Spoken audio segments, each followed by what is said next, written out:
Hi Thrive community, it is Dr. Brianna Tivey with this week's installment of our stress series. And this week I want to talk about the impact of strong social connections and network on your overall stress level.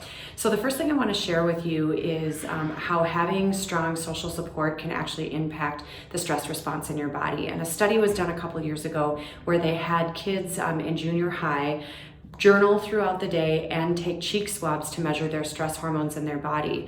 And this was like 5 times throughout the day. And what they found at the end of this study was that kids that had at least one friend with them during stressful situations reported increased level of self-esteem and actually had lower measured levels of cortisol, the stress hormone, than those kids who were alone during stressful events. So just simply having somebody around you during stressful events that you care about can lower that stress response.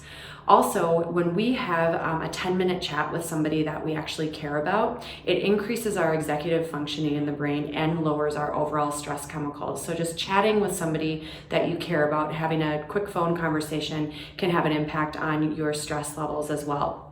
In addition to that, when we have people in our life who we care about and enjoy, we tend to laugh more. And when you laugh, it fires your stress response all the way up and then brings it all the way down. And the end result of that is an overall lowered level of your stress hormones. And it also eases digestion, boosts immunity, and releases your body's natural painkillers. So be around people who make you laugh. And the last thing that I want to talk about is a technique called the 20-second hug. And if you have somebody that you live with that you can be in physical contact with, what I'd encourage you to try is to actually try a 20-second hug, and not one where you're falling into each other, but where you're really seated in your own weight and just embracing that person.